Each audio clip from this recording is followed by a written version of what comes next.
ಜ್ಞಾನದ ಹಾಗೂ ಒಳಿತಿನ ದಾರಿಯಲ್ಲಿ ಸಾಗುವವರು ಅರಿಯಬೇಕಾದ ಸಂಗತಿಗಳು ಇಲ್ಲಿವೆ. ಸರಿ, ಮನುಷ್ಯನಿಗೆ ನಮಗೆ ಗೊಂದಲಗಳೇ ಇಲ್ಲಪ್ಪ, ನಮಗೇನು ಸಮಸ್ಯೆನೇ ಇಲ್ಲ, ನಾವು ಆರಾಮದೀವಿ, ನಮಗೆ ಎದಕ್ಕೆ ಬೇಕು ಮಹಾಭಾರತ ಅಂದರೆ ಅದಕ್ಕೂ ಉತ್ತರ ಇದೆ. ಜ್ಞಾನದ ಹಾಗೂ ಒಳಿತಿನ ದಾರಿಯಲ್ಲಿ ಸಾಗುವವರಿಗೂ ಸಹ ಅರಿಯಬೇಕಾದ ಸಂಗತಿಗಳು ಇಲ್ಲಿವೆ. ನೀವು ಒಳ್ಳೆಯರಂತ ಹೇಳಿದ್ರು ಕೂಡ ಅವರಿಗೂ ಸಹ ತಿಳ್ಕೊಂಡಿರ್ತಕ್ಕಂಥ ವಿಚಾರಗಳು ಈ ಮಹಾಭಾರತ ಗ್ರಂಥದಲ್ಲಿ ಇದ್ದಾವೆ. ಜಗತ್ತಿನ ಮೊತ್ತ ಮೊದಲ ಮನಃಶಾಸ್ತ್ರೀಯ ಗ್ರಂಥ ಎಂದು ಕೂಡ ಮಹಾಭಾರತವನ್ನು ಕರೆಯುತ್ತಾರೆ. ಮನಃಶಾಸ್ತ್ರೀಯ ಗ್ರಂಥ ಅಂದರೆ ಬೇರೆಯವರ ಮನಸ್ಸನ್ನು ಅರಿತುಕೊಂಡು ಆ ಒಂದು ಗ್ರಂಥವನ್ನು ರಚಿಸಿದರೇನೋ ಅಂತಕ್ಕಂಥ ಒಂದು ಭಾವನೆ ಬರ್ತಕ್ಕಂಥ ಒಂದು ಮನಃಶಾಸ್ತ್ರೀಯ ಗ್ರಂಥ ಈ ಮಹಾಭಾರತ ಆಗಿದೆ ಅಂತಕ್ಕಂಥದ್ದು. ನಮ್ಮ ಅಂತರಂಗದಲ್ಲಿ ನಡೆಯುವ ಒಳಿತು ಕೆಡುಕುಗಳ ಯುದ್ಧದಲ್ಲಿ ಕೆಲವೊಮ್ಮೆ ಕೌರವರು ಗೆದ್ದು ಪಾಂಡವರು ಸೋಲುತ್ತಾರೆ. ನಮ್ಮ ಮನಸ್ಸಿನಲ್ಲಿ ಅನೇಕ ತಾಕಲಾಟಗಳು ನಡೀತಾ ಇರ್ತವೆ. ಪ್ರತಿದಿನ ನಾವೆಲ್ಲ ಅನುಭವಿಸ್ತೀವಿ. ಬೆಳಿಗ್ಗೆ ಎದ್ದು 5 ಗಂಟೆಗೆ ಎದ್ದು ಯೋಗಕ್ಕೆ ಹೋಗ್ಬೇಕಂತಂದು ಪಾಂಡವರು ಎಚ್ಚರಿಸ್ತಾರೆ ನಮ್ಮನ್ನು. ಆದರೆ ಕೌರವರು ಏನು ಮಾಡ್ತಾರೆ, ಮಕ್ಕ ಇನ್ನೂ ಸ್ವಲ್ಪ ಆರಾಮಾಗಿ ನಿದ್ದೆ ಮಾಡು ಅಂತ ನಮ್ಮ ಕರಿಯಪ್ಪ ಸರ್ ಬೈತಾರೆ ಅದಕ್ಕೆ. ಹಂಗೆ ಪ್ರತಿದಿನವೂ ನಮ್ಮ ಮನಸ್ಸಿನಲ್ಲಿ ಪಾಂಡವರು ಕೌರವರ ಹೊಯ್ದಾಟ ಇದ್ದೇ ಇರ್ತೈತಿ.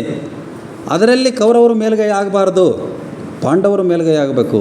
ಕೆಟ್ಟದ್ದು ಮೇಲುಗೈ ಇಲ್ಲಿ ನೋಡ್ರಿ, ಇವತ್ತು ಏನಾಗ್ಬಿಟ್ಟದೆ ಅಂದರೆ ಕೆಟ್ಟದ್ದಕ್ಕೆ ಕೌರವರನ್ನು ಉದಾಹರಣೆ ಆಗ್ತಾ ಅಂತಿದ್ದೀವಿ, ಒಳ್ಳೆಯದಕ್ಕೆ ಪಾಂಡವರನ್ನು ಉದಾಹರಣೆ ಆಗ್ತಾ ಅಂತೀವಿ. ಹಂಗೆ ನಾವು ಪಾಂಡವರೇ ಗೆಲ್ಲಬೇಕು ಎಲ್ಲೋದ್ರೂ. ಅವ್ರು 101 ಜನ ಇದ್ದರೂ ಗೆಲ್ಲಿಲ್ಲ, ಇವ್ರು 5 ಜನ ಇದ್ದರೂ ಸೋಲಿಲ್ಲ ಅಂತಕ್ಕಂಥದ್ದು. ಆಗ ಮಹಾಭಾರತ ನಮ್ಮನ್ನು ಎಚ್ಚರಿಸುತ್ತದೆ. ಬದುಕಿನ ಹೋರಾಟದಲ್ಲಿ ಕೌರವರು ಗೆಲ್ಲಬಾರದು, ಪಾಂಡವರು ಗೆಲ್ಲಬೇಕು ಎಂಬ ಧರ್ಮದ ಪಾಠ ಕಲಿಸುತ್ತದೆ ಇದೇ ಮಹಾಭಾರತ ಅಂತಕ್ಕಂಥದ್ದು. ಇದು ಮಹಾಭಾರತ ಟೈಟಲ್ ಸಾಂಗ್ ಆದಮೇಲೆ ಸ್ಕ್ರೀನ್ ಮೇಲೆ ಒಂದು 4 ಲೈನ್ ಬರ್ತಾಯಿದ್ದು. ಆ ಲೈನ್ಗಳನ್ನು ವಿಶ್ಲೇಷಣೆ ಮಾಡಿದ್ದೀನಿ ಅಷ್ಟೇ. ಪ್ರತಿದಿನ ಪ್ರತಿ ಎಪಿಸೋಡಿಗೆ ಬರ್ತಾವೆ. ಈಗಲಾದ್ರೂ ಸ್ಟಾರ್ ಸುವರ್ಣ ಯಾವುದಾದ್ರು ಹಾಟ್ಸ್ಟಾರ್ ಆ್ಯಪಲ್ಲಿ, ಡಿಸ್ನಿ ಹಾಟ್ಸ್ಟಾರ್ ಆ್ಯಪಲ್ಲಿ ಈಗಲೂ ಸಹ 156 ಕಂತುಗಳು ಇದ್ದಾವೆ. ಅದರಲ್ಲಿ ನೀವು ಒಂದರಿಂದನೇ ನೋಡ್ಕೊಂಡು ಹೋಗ್ರಿ, ಭಾಳ ಚೆನ್ನಾಗಿ ಇಂಟ್ರೆಸ್ಟ್ ಇದೆ. ಇದು ಆರಾಮಿದ್ದಾಗ, ಯಾವುದೇ ಗಲಾಟೆ ಇಲ್ದಾಗ ನೋಡಿರಿ, ಭಾಳ ಚೆನ್ನಾಗಿದೆ. ಈಗ ನಾವು ಪ್ರಾರಂಭಕ್ಕೆ ಬರೋಣ ಮಹಾಭಾರತಕ್ಕೆ. ಈ ಮಹಾಭಾರತ ಕುರುವಂಶದ ರಾಜನಿಂದ ಪ್ರಾರಂಭ ಆಗ್ತದೆ. ಈಗ ಇಲ್ಲಿ ತೊಗೊಂಡಿರೋದು ನಾವು ತೊಗೊಂಡಿರೋದು ಧಾರಾವಾಹಿಯಿಂದ ತೊಗೊಂಡಿರ್ತಕ್ಕಂಥದ್ದು. ಕುರುವಂಶದ ಶಂತನು ಅಂತಕ್ಕಂಥ ಒಬ್ಬ ರಾಜ ಅನ್ನೋದಕ್ಕಿಂತ ಒಂದು ಚಕ್ರವರ್ತಿ ಅನ್ಬೇಕು ನಾವಲ್ಲಿ. ಶಂತನು ಅಥವಾ ಶಾಂತನು ಅಂತ ಕೂಡ ಅಂತಾರೆ, ಶಂತನು ಅಂತ ಅಂತಾರೆ. ಚಕ್ರವರ್ತಿ ಅಂದರೆ ಇವನು ರಾಜರ ರಾಜ, ರಾಜಾದಿರಾಜ ಅಥವಾ ಸಾಮ್ರಾಟ ಅಂತ ಕರಿತೀವಿ. ಅದನ್ನು ಸುಲಭವಾಗಿ ಹೋಲಿಕೆ ಕೊಡೋದಾದರೆ ಚಕ್ರವರ್ತಿ ಅಂದರೆ ಪ್ರಧಾನಿ ಇದ್ದಂಗೆ, ರಾಜ ಅಂತಂದರೆ ಮುಖ್ಯಮಂತ್ರಿ ಇದ್ದಂಗೆ ಅಂತ ಜನರಲ್ಲಾಗಿ ನಾವು ಹೇಳ್ಬೋದು. ಯಾಕಂದರೆ ಅನೇಕ ರಾಜರಿಂದ ಕಪ್ಪ ಕಾಣಿಕೆಯನ್ನು ಸ್ವೀಕರಿಸಿ ಅವನು ಚಕ್ರವರ್ತಿ ಆಗಿರ್ತಾನೆ, ರಾಜಾದಿರಾಜ ಅಥವಾ ಸಾಮ್ರಾಟ ಆಗಿರ್ತಾನೆ. ಅಂತಹ ಒಬ್ಬ ಸಾಮ್ರಾಟ ಇವನು ಚಕ್ರವರ್ತಿ ಶಂತನು ಅಂತಕ್ಕಂಥ. ಇವನು ಹಸ್ತಿನಾಪುರದ ಚಕ್ರವರ್ತಿ. ಹಸ್ತಿನಾಪುರ ಇವ್ರದ್ದು ರಾಜಧಾನಿ, ಕುರುವಂಶದ ರಾಜಧಾನಿ.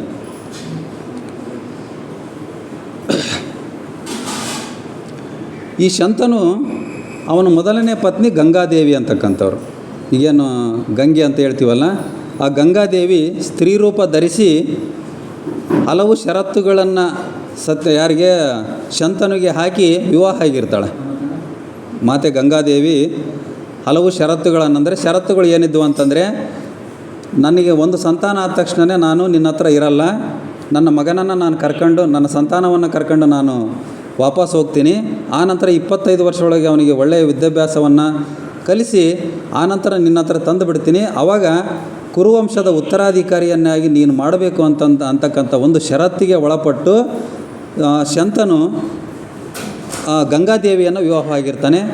ಅದೇ ರೀತಿ ಶಂತನು ಗಂಗಾದೇವಿಗೆ ಒಬ್ಬ ಪುತ್ರ ಜನಿಸ್ತಾನೆ, ಸಂತಾನ. ಅವನ ಹೆಸರು ದೇವವ್ರತ ಅಂತಕ್ಕಂಥದ್ದು. ಮುಂದೆ ಭೀಷ್ಮ ಅಂತಕ್ಕಂಥ ಹೆಸರು ಬರ್ತೈತೆ. ಮೊದಲಿಗೆ ಅವನ ಹೆಸರು ದೇವವ್ರತ ಅಂತಕ್ಕಂಥ ಅವನ ಹೆಸರು. ಆಕೆ ಮೊದಲನೇ ಸಂತಾನ ಆದ ತಕ್ಷಣ ಆಕೆ ಕರಾರಿಗೆ ಒಳಪಟ್ಟು ಆಕೆ ಏನು ಮಾಡ್ತಾಳೆ, ವಾಪಸ್ಸು ಹೋಗ್ಬಿಡ್ತಾಳೆ, ಗಂಗಾ ಮಾತೆ ಹೋಗ್ಬಿಡ್ತಾಳೆ. ಇವನು ಶಂತನು ಒಬ್ಬನೇ ಆಗಿಬಿಡ್ತಾನೆ. ಮತ್ತೆ ಅವನ್ನ ಯುವರಾಜ ಮಾಡಬೇಕು, 25 ವರ್ಷ ಆದ ನಂತರ ದೇವವ್ರತನ ಕರ್ಕೊಂಬರ್ತೀನಿ ಅಂತ ಹೇಳೇ ಹೋಗಿರ್ತಾಳೆ ಆಕೆ. ಆನಂತರ ಇವನು ಶಂತನು ಏನು ಮಾಡ್ತಾನೆ, ಆ ಹಸ್ತಿನಾಪುರದ ಪಕ್ಕಲ್ಲೇ ಯಮುನಾ ನದಿ ಹರಿತಾ ಇರ್ತೈತೆ. ಆ ನದಿ ತಟದಲ್ಲಿ ಬಂದು ಆಗಾಗ ಬೇಟೆಗಾಗಿನೇ ಅಥವಾ ವಿಹಾರಕ್ಕಾಗಿ ಆಗಾಗ ಬರ್ತಾ ಇರ್ತಾನೆ ಅವನು. ಬಂದಾಗ ಅಲ್ಲಿ ಆ ನದಿಯ ತಟದಲ್ಲಿ ಮತ್ಸ್ಯಗಂತಿ ಅಂತಕ್ಕಂಥ ಒಬ್ಬ ಕನ್ಯೆ, ಮತ್ಸ್ಯರಾಜನ ಮಗಳು, ಆಕೆ ಹೆಸರು ಸತ್ಯವತಿ ಅಂತಲೂ ಕರೀತಾರೆ. ಮತ್ಸ್ಯಗಂಧಿ, ಮತ್ಸ್ಯರಾಜನ ಮಗಳಾಗಿದ್ದರಿಂದ ಮತ್ಸ್ಯಗಂಧಿ ಅಂತ ಕರೀತಾರೆ. ಯೋಜನಾ ಗಂಧಿಗೆ ಅಂತ ಕೂಡ ಸಹ ಆಕೆ ಹೆಸರನ್ನು ಕರೀತಾರೆ. ಆ ಸತ್ಯವತಿಯಲ್ಲಿ ಅನುರಕ್ತನಾಗ್ತಾನೆ. ಯಾರು? ಶಂತನು ಮಹಾರಾಜ. ಅನುರಕ್ತನಾದಾಗ ಆಕೆಯ ಒಂದು ಸೌಂದರ್ಯವನ್ನು ನೋಡಿ ಆಕರ್ಷಿತನಾಗಿ ಆಗಾಗ ಅಲ್ಲಿಗೆ ಬಂದು ಆಕೆಯ ಜೊತೆ ಕಾಲ ಕಳೀತಾ ಇರ್ತಾನೆ. ನನ್ನನ್ನು ಮದುವೆ ಆಗು ಅಂತ ಕೇಳ್ತಾನೆ ಅವನು. ಆಕೆ ಸಹ ಮದುವೆ ಆಗೋಕ್ಕೆ ಒಪ್ಪಿರ್ತಾಳೆ ಸತ್ಯವತಿ ಶಂತನು ಮಹಾರಾಜನನ್ನು. ಹೀಗೆ ಒಂದು ದಿವಸ ಅಲ್ಲಿ ಯಮುನಾ ನದಿಯ ತೀರದಲ್ಲಿ ಇದ್ದಾಗ ಗಂಗಾ ಮಾತೆ ದೇವರೊತ್ತಿಗೆ 25 ವರ್ಷ ಆಯಿತು ಅಂತಂದು 25 ವರ್ಷ ಆದ ನಂತರ ಆಕೆ ವಾಪಸ್ಸು ಕರ್ಕೊಂಡು ಬರ್ತಾಳೆ ಅಲ್ಲಿಗೆ. ಕರ್ಕೊಂಡು ಬಂದಾಗ ಅಲ್ಲಿ ಇಬ್ಬರ ಭೇಟಿ ಆಗ್ತದೆ, ದೇವವ್ರತ ಮತ್ತು ಶಂತನು. ತಂದೆ ಮತ್ತು ಮಗನ ಭೇಟಿ ಆಗ್ತದೆ. ತಂದೆ ಮಗನ ಭೇಟಿಯಾದಾಗ ಉಭಯ ಕುಶಲೋಪರಿ ಮಾಡ್ತಾರೆ. ಆವಾಗ ಆಕೆ ಗಂಗಾ ಮಾತೆ ಇವನು ನೀಡಿರ್ತಕ್ಕಂಥ ವಾಗ್ದಾನವನ್ನು ಎಚ್ಚರಿಸ್ತಾಳೆ. ರಾಜರೇ, ನೀವು 25 ವರ್ಷಗಳ ನಂತರ ನಮ್ಮ ಸಂತಾನ ಆಗಿರ್ತಕ್ಕಂಥ ದೇವವ್ರತನಿಗೆ ನೀವು ಯುವರಾಜನ ಪಟ್ಟಾಭಿಷೇಕ ಮಾಡ್ತೀವಂತ ಮಾತು ಕೊಟ್ಟಿದ್ರಿ, ಅದು ನೆನಪಾಯ್ತಲ್ಲ ಅಂತ ಕೇಳ್ತಾಳೆ. ಹೌದು, ನೆನಪಿದೆ. ನಾನು ಈಗಲೂ ಸಹ ಆ ಮಾತಿಗೆ ಬದ್ಧನಾಗಿರ್ತೀನಿ. ಮುಂದೆ ನನ್ನ ಉತ್ತರಾಧಿಕಾರಿಯಾಗಿ ನನ್ನ ಮಗ ದೇವವ್ರತನೇ ನಾನು ಆ ಒಂದು ಪಟ್ಟಾಭಿಷೇಕವನ್ನು ಮಾಡ್ತೀನಿ ಅಂತಕ್ಕಂಥ ಮಾತನ್ನು ಕೊಟ್ಟು ಆಕೆ ಮತ್ತೆ ವಾಪಸ್ಸು ಆ ಒಂದು ದೇವವ್ರತವನ್ನು ಶಂತನುವಿನ ಒಂದು ರಕ್ಷಣೆಗೆ ಕೊಟ್ಟು ಆಕೆ ಗಂಗಾ ಮಾತೆ ವಾಪಸ್ ಹೋಗ್ತಾಳೆ. ಆ ವಿಚಾರಗಳನ್ನೆಲ್ಲ ಸತ್ಯವತಿ ನೋಡ್ತಾಳಲ್ಲಿ. ಸತ್ಯವತಿ ನೋಡಿದ ನಂತರ ದೇವವ್ರತ ಆ ಕಡೆ ಹಸ್ತಿನಾಪುರಕ್ಕೆ ಹೋದ ನಂತರ ಸತ್ಯವತಿ ಮತ್ತು ಶಂತನು ಆಕೆ ಮಾತಾಡ್ತಾಳೆ. ಏನಿದು ವಿಚಾರ? ಆಕೆ ಗೊತ್ತಿದ್ದಿಲ್ಲಿದು. ಮೊದಲನೇ ಹೆಂಡ್ತಿ ಮಗ ಇದ್ದಾನೆ ಅಂತಕ್ಕಂಥದ್ದು ಸತ್ಯವತಿಗೆ ಗೊತ್ತಿದ್ದಿಲ್ಲ. ಆವಾಗ ಹೇಳ್ತಾನೆ, ಎಲ್ಲ ವಿಚಾರವನ್ನು ಹೇಳ್ತಾನೆ. ಈ ರೀತಿ ಆಗಿದೆ, ಈಗ ಮುಂದಿನ ಒಂದು ಯುವರಾಜ ಅವನು ಪಟ್ಟಾಭಿಷೇಕ ಮಾಡಬೇಕಾಗಿದೆ ನಾನು ದೇವವ್ರತನನ್ನು ಅಂತಂದು ಹೇಳ್ತಾನೆ. ಆಗ ಅವಾಗ ಏನು ಹೇಳ್ತಾಳೆ ಆಕೆ, ಇದು ಸಾಧ್ಯ, ನನ್ನನ್ನು ವಿವಾಹವಾಗಿಬಿಡು. ಈಗ ಸತ್ಯವತಿ ಶಂತನು ಹೇಳ್ತಾನೆ, ನನ್ನನ್ನು ವಿವಾಹವಾಗು. ಈಗ ನೆಕ್ಸ್ಟ್ ನಾವು ಹಸ್ತಿನಾಪುರದಲ್ಲಿ ಹೋಗಿ ನನ್ನ ಮಗನಿಗೆ ನಾವು ಪಟ್ಟಾಭಿಷೇಕವನ್ನು ಮಾಡಬೇಕಾಗಿದೆ ಅಂತ. ಆಕೆ ಸತ್ಯವತಿ ಒಪ್ಪಲ್ಲ, ಸಾಧ್ಯನೇ ಇಲ್ಲ. ಈಗ ನಿನಗೆ ನಾನು ಬೇಕಂತಂದರೆ ಇಲ್ಲೇ ಎಲ್ಲಿ ಯಮುನಾ ನದಿಯ ದಡದಲ್ಲಿ ಬೇಕಾದ್ರೆ ಒಂದು ಕುಟೀರವನ್ನು ಹಾಕಿಕೊಡ್ರಿ, ಇಲ್ಲೇ ನನ್ನ ಜೊತೆಗೆ ಬೇಕಾದರೆ. ಆದರೆ ನಾನು ಅರಮನೆಗೆ ಬರಲ್ಲ ಅಂತ ಹೇಳ್ತಾಳೆ. ಯಾಕೆ ಬರಲ್ಲ? ನಾನಲ್ಲಿ ಬಂದರೆ ಮಲತಾಯಿ ಆಗ್ತೀನಿ. ಈಗ ನಮ್ಮಿಬ್ಬರಿಗೆ ಹುಟ್ಟಿರ್ತಕ್ಕಂಥ ಸಂತಾನಕ್ಕೆ ನೀವೇನು ರಾಜ್ಯಾಭಿಷೇಕ ಮಾಡಲ್ಲಲ್ಲ, ಹಂಗಾಗಿ ನಾನು ಮಲತಾಯಿ ಆಗ್ತೀನಿ. ನಾನಲ್ಲಿ ಅರಮನೆಗೆ ದಾಸಿ ಆಗಲಿಕ್ಕೆ ಬರಬೇಕಾ? ಅಲ್ಲಿ ದಾಸಿ ಆಗಿರೋದಕ್ಕಿಂತನೂ ಇಲ್ಲಿ ಯಮುನಾ ನದಿಯ ತಟದಲ್ಲಿ ಒಬ್ಬ ಕುಟೀರದಲ್ಲಿ ವಾಸವಾಗಿ ಇಲ್ಲಿ ಮೀನುಗಳನ್ನು ಹಿಡಿದು ಕೆಲಸ ಮಾಡ್ತಕ್ಕಂಥದ್ದು ನನಗೆ ಸಂತೋಷ ಕೊಟ್ಟದ್ದೆ ಅಂತ ಹೇಳ್ತಾಳೆ ಆಕೆ. ಅಂದರೆ ಮೂಲತಃ ಆಕೆಯ ಕಸುಬದು ಮೀನು ಹಿಡಿತಕ್ಕಂಥ ಒಂದು ಕಾರ್ಯ. ನಾನು ಬರಲ್ಲ, ಯಾವುದೇ ಕಾರಣಕ್ಕೂ ಅರಮನೆಗೆ ಬರಲ್ಲ. ನೀವು ಬೇಕಂತಂದರೆ ನಾನು ಮದುವೆ ಆಗ್ಬೇಕಂತಂದ್ರೆ ಇಲ್ಲೇ ಬೇಕಾದ್ರೆ ಇರೋಣ, ನನಗೇನು ಅರಮನೆಯೇ ಬೇಕಂತಲ್ಲ, ಇಲ್ಲೇ ಒಂದು ಗುಡಿಸಲಿನಲ್ಲಿ ಇರೋಣ. ಆಕೆ ಕಂಡೀಷನ್ ಏನು ಅಂತಂದರೆ, ಮುಂದೆ ನಮ್ಮಿಬ್ಬರ ಮದುವೆ ಆದಾಗ ನಮಗೆ ಹುಟ್ಟತಕ್ಕಂಥ ಸಂತಾನವನ್ನೇ ಆ ಒಂದು ಹಸ್ತಿನಾಪುರದ ಉತ್ತರಾಧಿಕಾರಿ ಆಗಬೇಕು ಅಂತಕ್ಕಂಥದ್ದು ಆಕೆಯ ಒಂದು ಕಂಡೀಷನ್ನು. ಅದಕ್ಕೆ ಅವನು ಶಂತನು ಮಹಾರಾಜ ಒಪ್ಪಲ್ಲ. ಇಲ್ಲ, ಯಾವುದೇ ರೀತಿ ಸಾಧ್ಯ ಇಲ್ಲ. ನಾನು ಮಾತೆ ಗಂಗಾದೇವಿಗೆ, ನನ್ನ ಮೊದಲನೇ ಪತ್ನಿಗೆ ನಾನು ಮಾತನ್ನು ಕೊಟ್ಟಿದ್ದೇನೆ. 25 ವರ್ಷ ಆದ ನಂತರ ನಾನು ಪಟ್ಟಾಭಿಷೇಕ ಯುವರಾಜನನ್ನಾಗಿ ಮಾಡಿ ಮುಂದಿನ ಉತ್ತರಾಧಿಕಾರಿಯನ್ನಾಗಿ ಮಾಡ್ತೀನಿ ಅಂತಕ್ಕಂಥ ಒಂದು ಮಾತನ್ನು ಕೊಟ್ಟಿದ್ದೇನೆ. ಹಂಗಾಗಿ ಇದು ಯಾವುದೇ ಕಾರಣಕ್ಕೆ ಸಾಧ್ಯ ಇಲ್ಲ ಅಂತಂದು ಅವನು ವಾಪಸ್ ಹೋಗಿಬಿಡ್ತಾನೆ, ಹಸ್ತಿನಾಪುರಕ್ಕೆ ಹೋಗಿಬಿಡ್ತಾನೆ. ಹೋಗಿಬಿಟ್ಟು ಏನು ಮಾಡ್ತಾನೆ, ಆ ದೇವವ್ರತನಿಗೆ ಅವರ ತಾಯಿಗೆ ಕೊಟ್ಟಿರ್ತಕ್ಕಂಥ ಮಾತಿನ ಪ್ರಕಾರ ಅವನಿಗೆ ಎಲ್ಲ ರೀತಿಯಿಂದ ಯುವರಾಜ ಪಟ್ಟಾಭಿಷೇಕವನ್ನು ನೆರವೇರಿಸ್ತಾನೆ. ಹಸ್ತಿನಾಪುರದಲ್ಲಿ ಭಾಳ ಸಡಗರ ಸಂಭ್ರಮದಿಂದ ಯುವರಾಜನ ಪಟ್ಟಾಭಿಷೇಕವನ್ನು ಮಾಡ್ತಾನೆ. ಯುವರಾಜನ ಪಟ್ಟಾಭಿಷೇಕ ಮಾಡಿ ಕಿರೀಟ ಧಾರಣೆ ಮಾಡಿ ಎಲ್ಲ ಶಾಸ್ತ್ರೋಕ್ತವಾಗಿ ಮಾಡ್ತಾನೆ. ಎಲ್ಲ ಶಾಸ್ತ್ರೋಕ್ತವಾಗಿ ಮಾಡಿ ಆಡಳಿತದ ಚುಕ್ಕಾಣಿಯನ್ನು ಸಹ ದೇವವ್ರತನಿಗೆ ಕೊಡ್ತಾನೆ. ಕೊಟ್ಟ ನಂತರ ಇವನು ಪ್ರತಿದಿನ ಖಿನ್ನತೆಗೆ ಜಾರ್ತಾ ಇದ್ದಾನೆ. ಯಾರು? ಶಾಂತನು ಮಹಾರಾಜ. ಆ ಸತ್ಯವತಿಯನ್ನು ಬಿಟ್ಟು ಇರಲಿಕ್ಕೆ ಆಗ್ತಾ ಇಲ್ಲ ಅವನಿಗೆ. ಶಾಂತನು ಮಹಾರಾಜ ಖಿನ್ನತೆಗೆ ದೂಡ್ತಾ ಇದ್ದಾನೆ, ಖಿನ್ನತೆಗೆ ಹೋಗ್ತಾ ಇದ್ದಾನೆ. ಪ್ರತಿದಿನ ರಾತ್ರಿ ನಿದ್ದೆ ಮಾಡ್ತಾ ಇಲ್ಲ. ಇದೆಲ್ಲ ವಿಚಾರ ಅವನಿಗೆ ಗೊತ್ತಾಯಿತು. ಯಾರಿಗೆ? ದೇವವ್ರತನಿಗೆ ಮಗನಿಗೆ ಗೊತ್ತಾಗ್ತದೆ ಈ ವಿಚಾರ. ಯಾಕೆ ನಮ್ಮ ತಂದೆ ಸಂತೋಷವಾಗಿರಬೇಕಾಗಿತ್ತು. ನನಗೆ ಯುವರಾಜ ಪಟ್ಟಾಭಿಷೇಕ ಮಾಡಿದ್ದಾನೆ, ಎಲ್ಲ ಮಾಡಿದ್ದಾನೆ, ಆದರೆ ಯಾಕೆ ಸಂತೋಷ ಇಲ್ಲ, ಅವ್ರ ಮುಖದಲ್ಲಿ ಕಳೆ ಇಲ್ಲ, ದಿನದಿಂದ ದಿನಕ್ಕೆ ಖಿನ್ನತೆಯಡೆಗೆ ಜಾರ್ತಾ ಇದ್ದಾನಲ್ಲ ನಮ್ಮ ತಂದೆ, ಯಾಕೆ ಅಂತಕ್ಕಂಥದ್ದನ್ನು ನೇರವಾಗಿ ಹೋಗಿ ತಂದೆಯ ಹತ್ರ ಪ್ರಸ್ತಾಪ ಮಾಡ್ತಾನೆ ಅವನೋಗಿ. ನಿಮಗೇನು ತೊಂದರೆ ಆಗಿದೆ, ನಿಮ್ಮ ಎಲ್ಲ ದುಃಖಗಳನ್ನು ನಾನು ಪಾರು ಮಾಡ್ತೀನಿ, ನಿಮಗೇನು ತೊಂದರೆ ಆಗಿದೆ ಅಂತಂದು ತನ್ನ ತಂದೆಯನ್ನು ಕೇಳ್ತಾನೆ.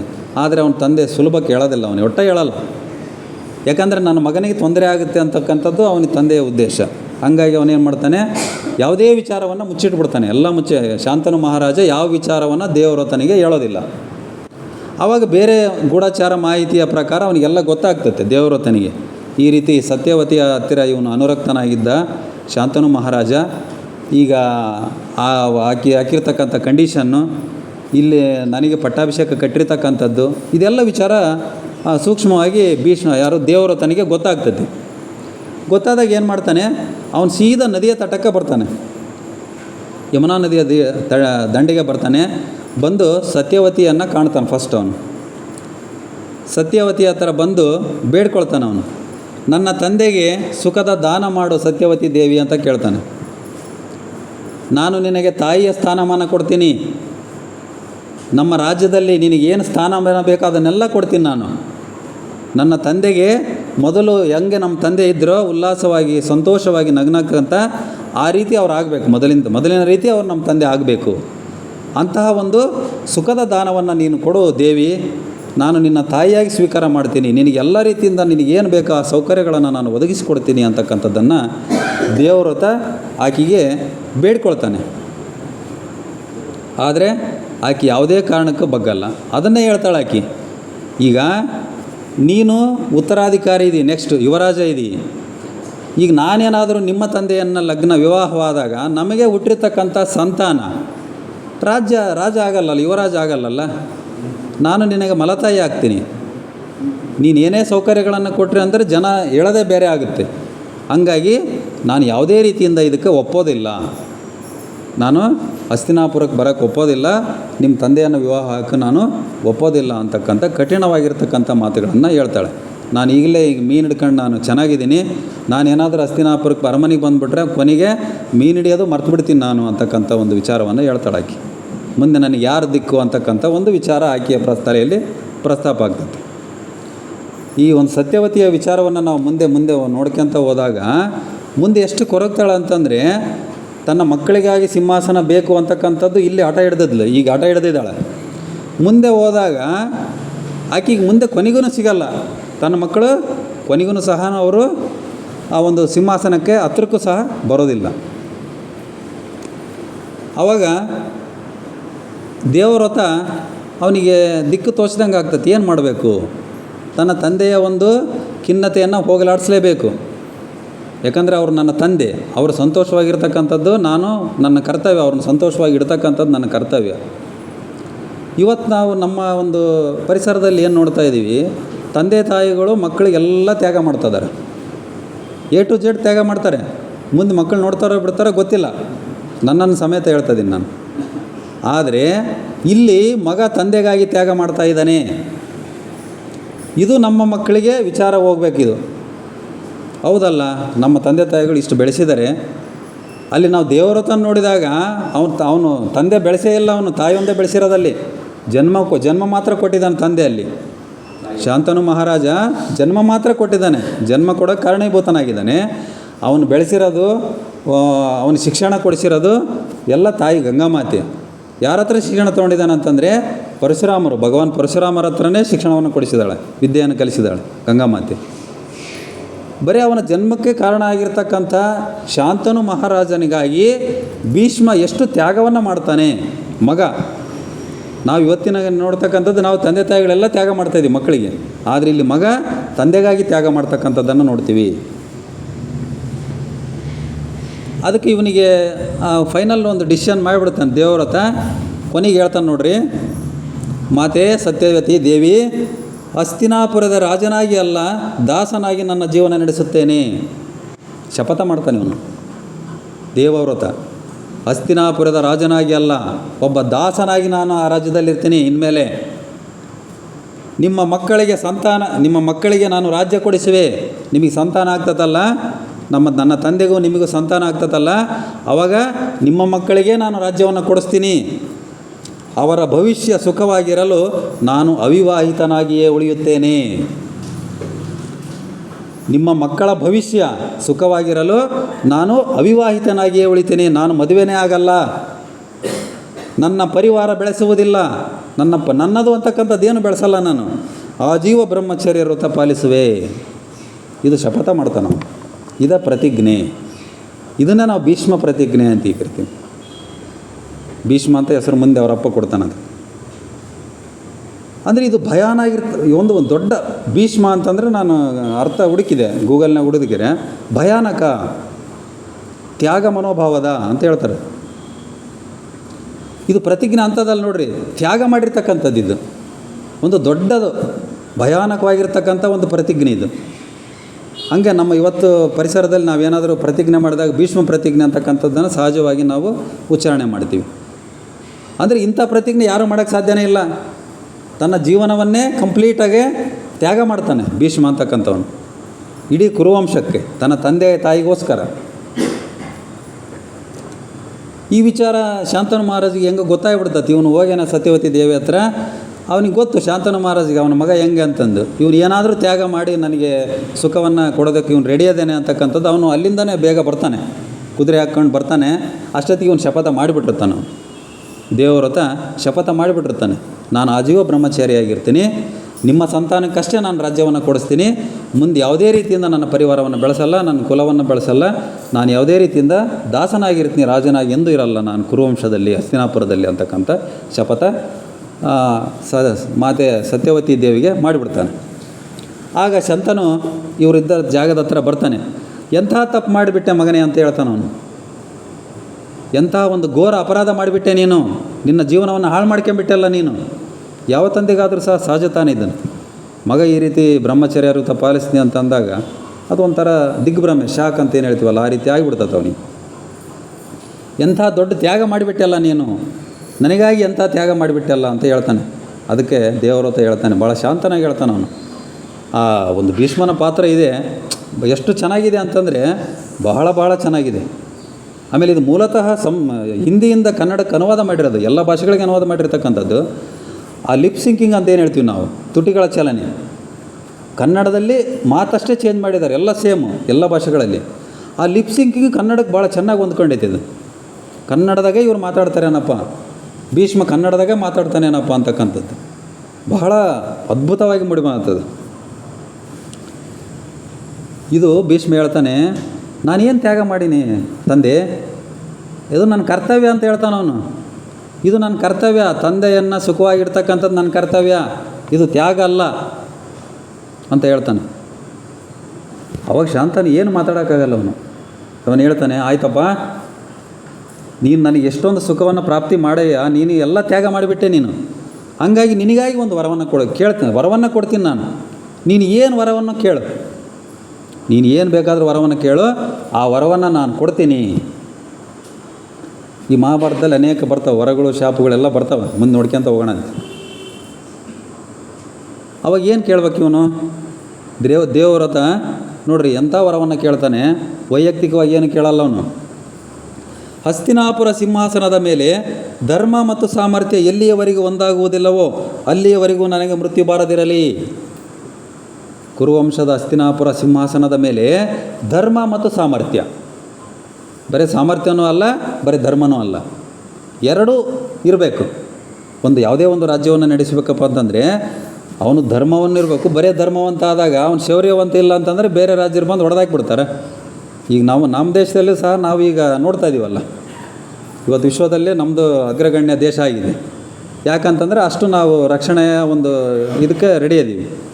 ಹಾಗೆ ಧರ್ಮ ಮತ್ತು ಸಾಮರ್ಥ್ಯ ಎಲ್ಲಿಯವರೆಗೂ ಒಂದಾಗುವುದಿಲ್ಲೋ ಹಸ್ತಿನಾಪುರ ಸಿಂಹಾಸನದ ಮೇಲೆ ಅಲ್ಲಿಯವರೆಗೂ ನನಗೆ ಮರಣ ಮಾರದಿರಲಿ ಅಂತಕ್ಕಂಥ ಒಂದು ವರವನ್ನು ಕೇಳ್ತಾನೆ. ಅದು ಯಾಕೆ? ರಾಷ್ಟ್ರದ ಹಿತದೃಷ್ಟಿಯಿಂದ, ಹಸ್ತಿನಾಪುರ ಒಂದು ಸಾಮ್ರಾಜ್ಯದ ಹಿತದೃಷ್ಟಿಯಿಂದ ಮಾತ್ರ ಆ ಒಂದು ವರವನ್ನು ಕೇಳ್ತಾನೆ ಅವನು. ಧರ್ಮ ಮತ್ತು ಸಾಮರ್ಥ್ಯ ಅಟ್ ಎ ಟೈಮ್ ಆ ಸಮಯದಲ್ಲಿ ಒಂದಾದಾಗ ಆ ಒಂದು ರಾಜ್ಯದ ರಕ್ಷಣೆ ಆಗತ್ತೆ, ಆ ಸಾಮ್ರಾಜ್ಯದ ರಕ್ಷಣೆ ಆಗ್ತಕ್ಕಂಥದ್ದು. ಅದಕ್ಕೆ ಅವನು ಯಾರು ಶಾಂತನು ಮಹಾರಾಜ ಹೇಳ್ತಾನೆ, ದೇವವ್ರತ ನಿನಗೆ ನಾನು ಇಚ್ಛಾಮರಣದ ವರದಾನ ಕೊಡುತ್ತೇನೆ. ಇಚ್ಛಾಮರಣ, ನೀನು ಯಾವಾಗಾದರೂ ಬಯಸಿ ಮರಣಕ್ಕೆ ಹೋಗ್ಬೋದು. ಅಲ್ಲಿವರೆಗೆ ನಿನಗೆ ಸಾವು ಬರಲ್ಲ, ಯಾವುದರಿಂದಲೂ ಸಾವು ಬರಲ್ಲ, ಯಾವುದರಿಂದನೂ ಸಾವು ಬರಲ್ಲ. ಇಚ್ಛಾಮರಣದ ವರದಾನವನ್ನು ನಾನು ನಿನಗೆ ಕೊಡ್ತಾ ಇದ್ದೀನಿ. ನಿನ್ನ ಇಚ್ಛೆ ಕೇಳದೆ ಯಮರಾಜನು ನಿನ್ನ ಸನಿಹ ಬರುವುದಿಲ್ಲ. ನಿನ್ನ ಇಚ್ಛೆ ಕೇಳದೆ ಯಮರಾಜನು ಸಹ ನಿನ್ನ ಹತ್ರ ಬರೋದಿಲ್ಲ.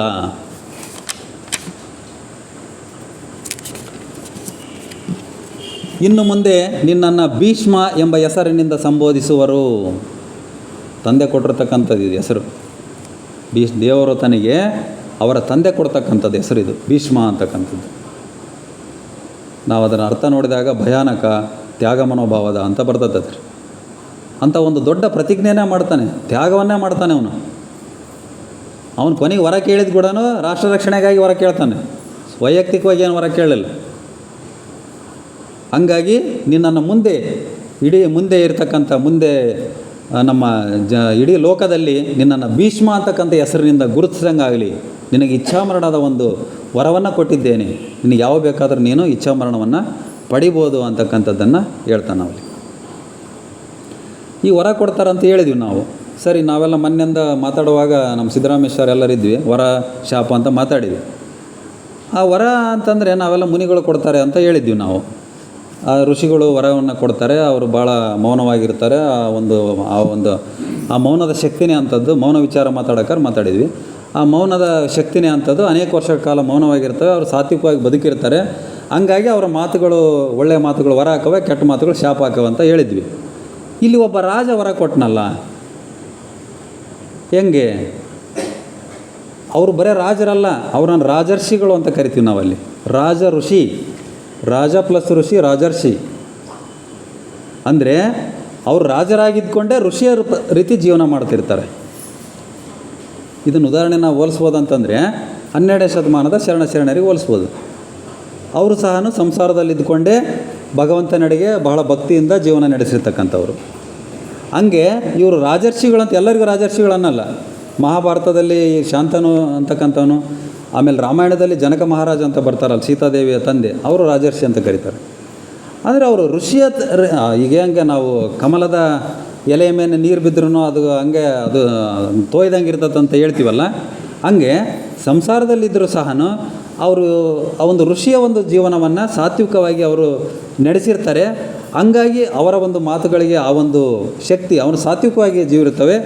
ಜೊತೆಗೆ ಅವರು ಆ ರಾಜರು ಪ್ರಜಾಪಾಲಕರಾಗಿರ್ತಾರೆ. ನೋಡಿರಿ, ಪ್ರಜಾಪಾಲಕರು ಬೇರೆ, ಪ್ರಜಾಪೀಡಕರು ಬೇರೆ ಇರ್ತಾರೆ. ರಾಜರುಗಳು ಅನೇಕ ಪ್ರಜಾಪೀಡಕರಿದ್ದರು, ಈಗಲೂ ಅಂದರೆ ಮೊದಲೂ ಇದ್ದರು.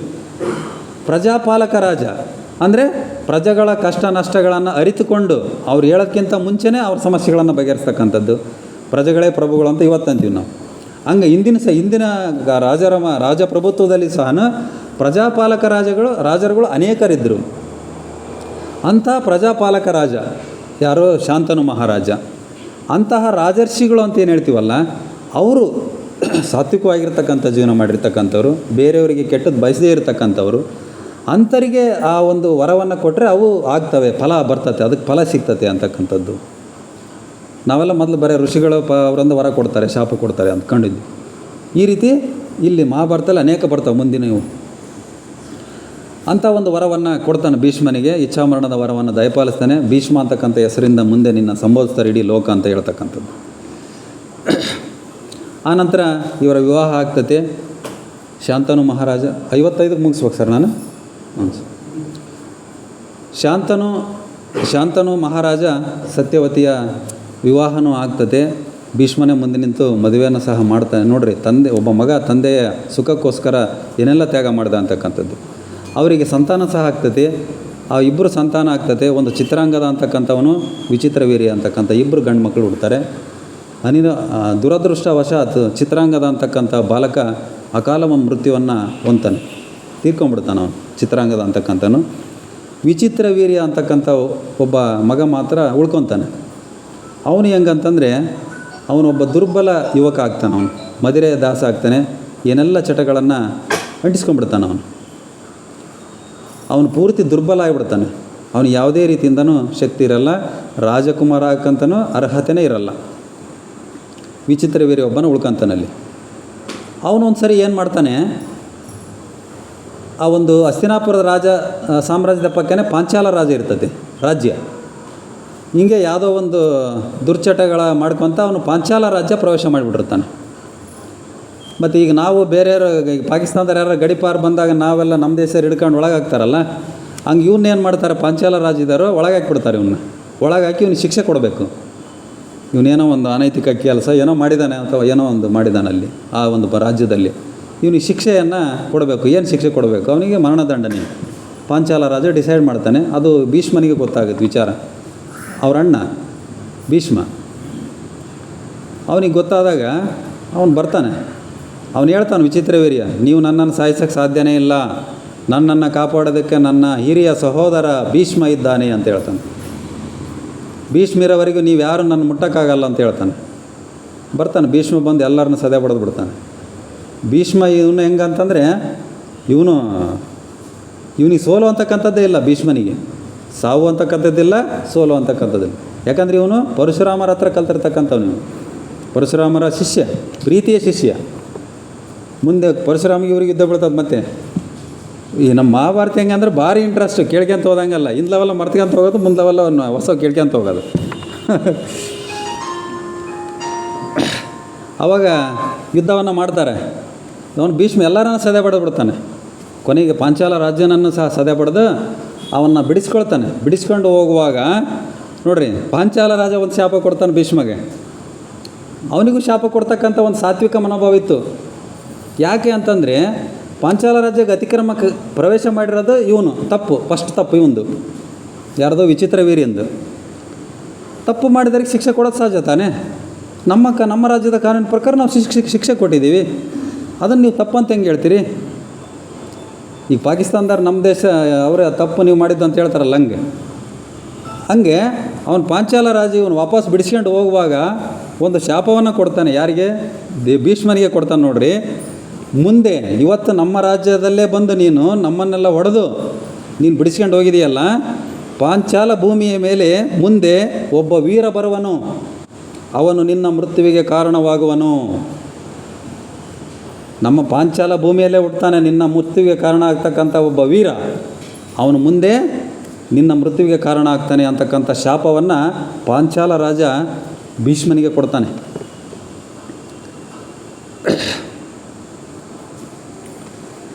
ಇದು ಇಷ್ಟು ಆಯ್ತಲ್ಲ. ನೋಡ್ರಿ, ಅಲ್ಲಿ ಕೃಷ್ಣ ಅವಾಗವಾಗ ಬರ್ತಾ ಇರ್ತಾನೆ. ಇದರಲ್ಲಿ ಯಾವುದೋ ಒಂದು ಧಾರಾವಾಹಿಯಲ್ಲಿ ಬಂದು ಅದರಲ್ಲಿ ಕೆಲವೊಂದು ಮಾತುಗಳನ್ನು ಹೇಳ್ತಾನೆ. ಆ ಮಾತುಗಳು ಬಹಳ ಆಸಕ್ತಿವಾಗಿರ್ತವೆ, ಬಹಳ ಚೆನ್ನಾಗಿರ್ತವೆ. ತಂದೆ ತಾಯಿ ಮಕ್ಕಳ ವ್ಯಕ್ತಿತ್ವ ಸಂಸ್ಕಾರ ಹೇಗೆ ಸೃಷ್ಟಿಸುತ್ತಾರೋ ಹಾಗೇ ಆಗುತ್ತದೆ ಅವರ ಭವಿಷ್ಯ. ಇದು ಶ್ರೀಕೃಷ್ಣವಾಣಿ. ತಂದೆ ತಾಯಿಗಳು ಮಕ್ಕಳ ವ್ಯಕ್ತಿತ್ವವನ್ನು ಸಂಸ್ಕಾರವನ್ನು ಹೇಗೆ ಸೃಷ್ಟಿ ಮಾಡ್ತಾರೆ ಅವರ ಕೈಯಲ್ಲೈತೆ. ಹಂಗೆ ಅವರ ಭವಿಷ್ಯ ಮುಂದೆ ಅವರ ಭವಿಷ್ಯ ನಿರ್ಮಾಣ ಆಗ್ತದೆ. ಆದರೆ ತಂದೆ ತಾಯಿಗಳು ವ್ಯಕ್ತಿತ್ವ ನಿರ್ಮಾಣ ಮರೆತೇ ಬಿಡುತ್ತಾರೆ. ಬೇರೆದೆಲ್ಲ ಮಾಡ್ತಾರೆ, ಇದನ್ನು ಬಿಟ್ಟು ಸಂಸ್ಕಾರ ಕೊಡ್ತಕ್ಕಂಥದ್ದು, ವ್ಯಕ್ತಿತ್ವ ನಿರ್ಮಾಣ ಮಾಡ್ತಕ್ಕಂಥದ್ದು ಬಿಟ್ಟು ಬೇರೆದೆಲ್ಲ ಮಕ್ಕಳಿಗೆ ಒದಗಿಸಿಕೊಡ್ತಾರೆ. ಆದರೆ ವ್ಯಕ್ತಿತ್ವ ನಿರ್ಮಾಣ ಮಾಡ್ತಕ್ಕಂಥದ್ದು ಬಿಟ್ಟೇ ಬಿಡ್ತಾರೆ. ಇಲ್ಲಿ ವ್ಯಕ್ತಿತ್ವ ಅಂದಾಗ ಒಬ್ಬ ವ್ಯಕ್ತಿಯ ಸರ್ವಾಂಗೀಣ ಬೆಳವಣಿಗೆ. ಆಲ್ರೌಂಡ್ ಅಂತ, ಕ್ರಿಕೆಟ್ನಾಗ ಆಲ್ರೌಂಡರ್ ಅಂತ ಹೇಳ್ತಾರೆ. ಸರ್ವಾಂಗೀಣ ಬೆಳವಣಿಗೆ ಎಲ್ಲ ರೀತಿಯಿಂದ ಆ ಒಂದು ವ್ಯಕ್ತಿತ್ವವನ್ನು ಯಾರು ಕೊಡಬೇಕಂತಂದ್ರೆ ಇವತ್ತು ಮನೆಗಳಲ್ಲೇ ಕೊಡಬೇಕು. ತಂದೆ ತಾಯಿಗಳೇ ಸಹ ಆ ವ್ಯಕ್ತಿತ್ವವನ್ನು ಕೊಡಬೇಕು. ಅಂಥ ವ್ಯಕ್ತಿತ್ವವನ್ನು ನಿಮ್ಮ ಮಕ್ಕಳಿಗೆ ಸಂಸ್ಕಾರವನ್ನು ಕಲಿಸಿದ್ದೇ ಆದರೆ ಅವರ ಭವಿಷ್ಯ ಉತ್ತಮವಾಗಿರ್ತದೆ, ಇಲ್ಲಾಂದರೆ ಅವರ ಭವಿಷ್ಯ ಹೀನಾಯವಾಗಿರ್ತದೆ ಅಂತಕ್ಕಂಥದ್ದನ್ನು ಕೃಷ್ಣ ಹೇಳ್ತಾನಲ್ಲಿ. ಮತ್ತು ಮುಂದೆ ಹೋಗೋದಾದರೆ ಈ ಒಂದು ಹಸ್ತಿನಾಪುರದ ಪಕ್ಕೆಯ ರಾಜ್ಯ ಇನ್ನೊಂದು ರಾಜ್ಯ ಕಾಶಿ ರಾಜ್ಯ. ಇವತ್ತು ಕಾಶಿ ಅಂತ ಹೇಳ್ತೀವಲ್ಲ, ವಾರಣಾಸಿ. ಆ ಕಾಶಿ ರಾಜ್ಯದ ರಾಜನಿಗೆ 3 ಹೆಣ್ಮಕ್ಳು ಇರ್ತಾರೆ. ಅಂಬಿಕಾ, ಅಂಬಾಲಿಕಾ ಅಂತಕ್ಕಂಥ ಒಬ್ಬ ಸುಂದರ ಹೆಣ್ಮಕ್ಳು 3 ಇರ್ತಾರೆ. ಹಾಗೆಲ್ಲ ರಾಜರುಗಳು ಹೆಣ್ಮಕ್ಕಳಿಗೆ, ರಾಜಕುಮಾರಿಯರಿಗೆ ತಮ್ಮ ಮಕ್ಕಳಿಗೆ ಸ್ವಯಂವರವನ್ನು ಏರ್ಪಡಿಸ್ತಕ್ಕಂಥದ್ದು ರೂಢಿ. ಈಗೆಲ್ಲ ಸ್ವಯಂವರವೇನಿಲ್ಲ. ಸ್ವಯಂವರ ಅಂತಂದರೆ ಆ ಒಂದು ಸುತ್ತಮುತ್ತಲಿನ ಎಲ್ಲ ರಾಜ್ಯಗಳಿಗೆ, ಅಂದರೆ ಅವ್ರಿಗೆ ಬೇಕಾದ ರಾಜ್ಯಗಳಿಗೆ ಆಮಂತ್ರಣವನ್ನು ಕಳಿಸ್ತಾ ಇದ್ದರು. ಹಿಂಗೆ ನಮ್ಮ ಮಕ್ಕಳಿಗೆ ಸ್ವಯಂವರವನ್ನು ಏರ್ಪಡಿಸಿದ್ದೀವಿ, ನೀವು ಯಾರಾದರೂ ಬಂದು ಭಾಗವಹಿಸ್ಬೋದು, ಅದರಲ್ಲಿ ನೀವು ಗೆದ್ದರೆ ನಮ್ಮ ಮಕ್ಕಳು ನಿಮಗೆ ಮದುವೆ ಮಾಡಿಕೊಡ್ತೀವಿ ಅಂತಕ್ಕಂಥದ್ದು ಷರತ್ತು. ಅಲ್ಲಿ ಸ್ವಯಂವರಕ್ಕೆ ಷರತ್ತು ಏನಿರ್ತದೆ ಅಂದರೆ ಅವರ ಬುದ್ಧಿ ಕೌಶಲ್ಯ ಅಥವಾ ಶೌರ್ಯ. ನಾವು ಸ್ವಯಂವರಗಳನ್ನು ಎರಡು ಐಡೆಂಟಿಫೈ ಮಾಡ್ಬೋದು ಮುಖ್ಯವಾಗಿ. ಒಂದು ಮಹಾಭಾರತದಲ್ಲಿ ಅರ್ಜುನ ದ್ರೌಪದಿಯನ್ನು ವರೆಸ್ತಕ್ಕಂಥದ್ದು ಸ್ವಯಂವರ. ಅವನು ಕೆಳಗೆ ಎಣ್ಣೆಯಲ್ಲಿ ಅದು ಮೀನಿನ ಚಿತ್ರವನ್ನು ನೋಡಿ ಮೇಲೆ ಮೀನಿನ ಕಣ್ಣಿಗೆ ಬಾಣ ಬಿಡ್ತಾನೆ. ಆ ಒಂದು ತಂತ್ರಗಾರಿಕೆ ಯಾರಿಗೂ ಬರಲ್ಲ, ಅವನಿಗೊಬ್ಬನಿಗೆ ಬರ್ತೈತಿ. ಅದರಲ್ಲಿ ಗೆದ್ದ ಮೇಲೆ ಅವನು ದ್ರೌಪದಿಯನ್ನು ವಿವಾಹವಾಗ್ತದೆ, ಅದೊಂದು ಸ್ವಯಂವರ. ಇನ್ನು ರಾಮಾಯಣದಲ್ಲಿ ನೋಡಿದಾಗ ನಾವು ರಾಮ ಸೀತೆಯನ್ನು ಮದುವೆ ಆಗಿರ್ತಕ್ಕಂಥದ್ದು, ಅದ್ಯಾವುದೋ ಯಾವುದದು ಒಂದು ಧನಸ್ಸು. ಆ ಧನಸ್ಸನ್ನು ಹಿಡಿದು ಅದನ್ನು ಯಾರು ಮುರಿತಾರೋ ಅಷ್ಟು ಶಕ್ತಿ ಅಷ್ಟು ಬಲಶಾಲಿಯಾಗಿರ್ತದೆ ಧನಸ್ಸು. ಅವರಿಗೆ ನಾನು ಮಗಳನ್ನು ಕೊಡ್ತೀನಿ ಅಂತ ಒಂದು ಜನಕ ಮಹಾರಾಜ ಹೇಳಿರ್ತಾನೆ. ಅದು ಒಂದು ಸ್ವಯಂವರವನ್ನು ನೋಡ್ತೀವಿ ನಾವು. ಹಂಗೆ ಕಾಶಿರಾಜ ಸ್ವಯಂವರವನ್ನು ಏರ್ಪಡಿಸಿರ್ತಾನೆ. 3 ಹೆಣ್ಮಕ್ಳು, ಅಂಬಿಕೆ, ಅಂಬಾಲಿಕೆ 3 ಇರ್ತಾರೆ. ಆ ಸ್ವಯಂವರವನ್ನು ಏರ್ಪಡಿಸಿರ್ತಾನೆ ಅವನು. ಬಟ್ ಇವನೇನು ಒಂದು ತಪ್ಪು ಮಾಡಿರ್ತಾನೆ ಅಲ್ಲಿ ಕಾಶಿರಾಜ ಅಂತಂದರೆ, ಯಾವುದೇ ಒಂದು ಶೌರ್ಯದ ಜಾಣ್ಮೆಯ ಪ್ರದರ್ಶನಕ್ಕೆ ಅವನು ಹೇಳಿರಲ್ಲ. ಸುಮ್ಮನೆ ಬರಬೇಕು, ಎಲ್ಲ ರಾಜ್ಕುಮಾರರು ಕುತ್ಕೊಳ್ಬೇಕು, ಅವರಿಗೆಲ್ಲ ಆಸನ ವ್ಯವಸ್ಥೆ ಮಾಡಿರ್ತಾರೆ, ಇಂತಿಂಥ ರಾಜರು ಅಂತ ಹೇಳ್ತಾರೆ ಅವರಿಗೆಲ್ಲ. ಇವರು ರಾಜ್ಕುಮಾರಿಯರೆಲ್ಲ ಒಂದು ರೌಂಡ್ ಹೋಗ್ತಾರೆ, ಅವ್ರಿಗೆ ಯಾರು ಬೇಕೋ ಅವರಿಗೆ ಹೂನೇರ ಹಾಕಿಬಿಟ್ರೆ ಅವ್ರನ್ನ ಮದುವೆ ಆಗಿಬಿಡೋದು ಅಂತಕ್ಕಂಥ ಒಂದು ಈ ರೀತಿ ವ್ಯವಸ್ಥೆಯನ್ನು, ಅವನು ಸ್ವಯಂವರ ವ್ಯವಸ್ಥೆಯನ್ನು ಮಾಡಿರ್ತಾನೆ. ಅದು ಯಾರಿಗೆ ಗೊತ್ತಾಗ್ತದೆ? ಸತ್ಯವತಿ ದೇವಿಗೆ ಗೊತ್ತಾಗ್ತೈತೆ. ಯಾಕಂದ್ರೆ ಮಗ ಇದ್ನಲ್ಲ ಈಕೆಗೆ, ಸತ್ಯವತಿ ಹಸ್ತಿನಾಪುರದ ರಾಜಮಾತೆ ಅಂತ ಹೇಳ್ತೀವಿ. ರಾಜನ ತಾಯಿಗೆ ರಾಜಮಾತೆ ಅಂತೆ. ಸತ್ಯವತಿಗೆ ಗೊತ್ತಾಗಿದಾಗ ಕಾಶಿರಾಜ ಈ ರೀತಿ ತನ್ನ ಹೆಣ್ಮಕ್ಳಿಗೆ ಸ್ವಯಂವರವನ್ನು ಏರ್ಪಡಿಸಿದ್ದೇನೆ ಅಂತ ಗೊತ್ತಾದಾಗ ಆಕೆ ಭೀಷ್ಮನನ್ನು ಕರೆದು ಹೇಳ್ತಾಳೆ, ಕಾಶಿ ರಾಜ್ಯದಲ್ಲಿ ಹೋಗಿ, ಕಾಶಿ ರಾಜ್ಯಕ್ಕೆ ಹೋಗಿ ಅವರ 3 ಹೆಣ್ಣುಮಕ್ಕಳನ್ನು ನೀನು ತಂದು ನನ್ನ ಮಗನಿಗೆ ಮದುವೆ ಮಾಡಬೇಕು ಅಂತ ಹೇಳ್ತಾಳೆ. ಹಾಗೆಲ್ಲ ಬಹುಪತಿತ್ವ ಕಾಮನ್ ರೂಢಿಯಲ್ಲಿತ್ತು. ಆಗ ಭೀಷ್ಮ ಹೇಳ್ತಾನೆ, ಅವನು ಬಹಳ ವಿಚಾರವಾದಿ ಅವನು ಭೀಷ್ಮ.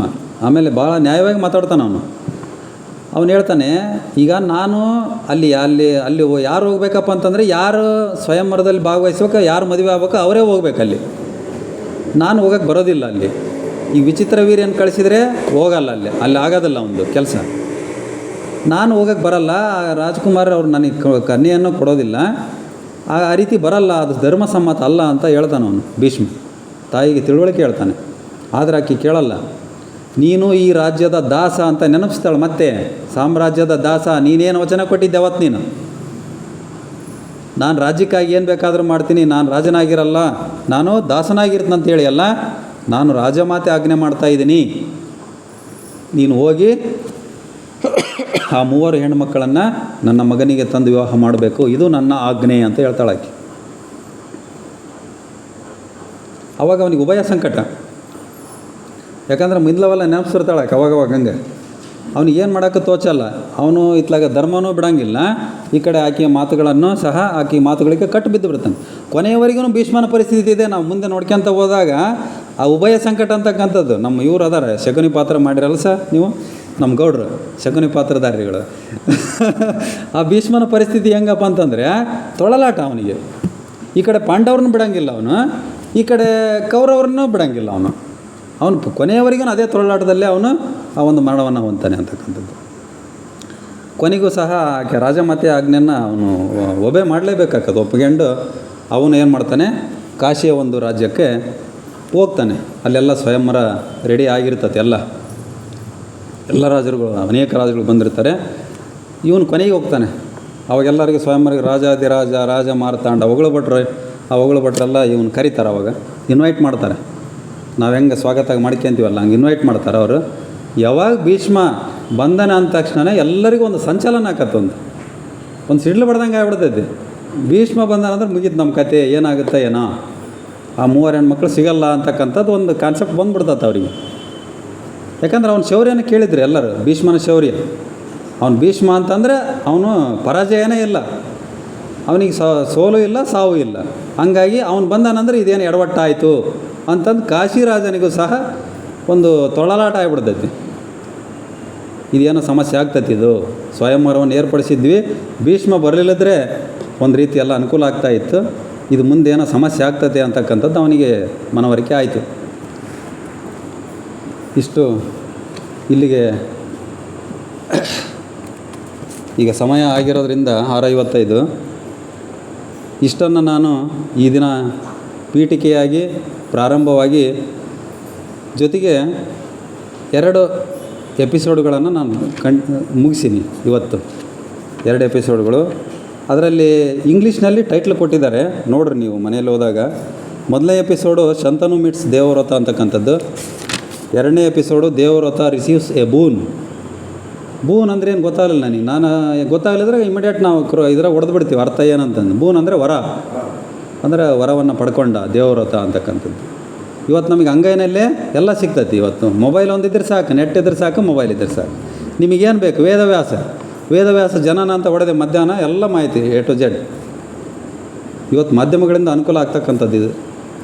ಇಷ್ಟು ವಿಚಾರಗಳನ್ನು ನಾನು ಇವತ್ತಿಗೆ ಮುಗಿಸ್ತಾ, ಮುಂದೆ ನಮ್ಮ ಥಿಯೋಸಾಫಿಕಲ್ ಲಾಡ್ಜ್ನವ್ರು ಅವಕಾಶ ಕೊಟ್ಟರೆ ಇದನ್ನು ಕಂಟಿನ್ಯೂ ಆಗಿ ಒಂದು ಧಾರಾವಾಹಿ ರೂಪದಲ್ಲೇ ಅಂತ ಹೇಳ್ತೀನಿ ನಾನು. ಯಾಕಂದರೆ ಧಾರಾವಾಹಿ ಅದೇ ನೋಡೋದ್ರಿಂದ ಇದನ್ನು ಧಾರಾವಾಹಿ ರೂಪದಲ್ಲೇ ನಿಮ್ಮ ಆಸಕ್ತಿಗೆ ಅನುಗುಣವಾಗಿ ನಾನು ವಿಚಾರಗಳನ್ನು ಒಂದು ಅನುಭವ ಹಂಚಿಕೆಗಳನ್ನು ಮಾಡ್ತೀನಿ ಅಂತಕ್ಕದನ್ನು ಹೇಳ್ತಾ, ಇಲ್ಲಿ ನಿಮಗಿಂತ ಹೆಚ್ಚಾಗಿ ನನಗೆ ವಿಚಾರಗಳು ಜಾಸ್ತಿ ಗೊತ್ತಾಗ್ತದವೆ. ಯಾಕಂದರೆ ಇಲ್ಲಿ ನಿಮ್ಮ ಜೊತೆಗೆ ಮಾತಾಡಬೇಕಪ್ಪ ಅಂತಂದರೆ ಸುಮ್ಮನೆ ನಾನು ಬರೋಕ್ಕಾಗಲ್ಲ.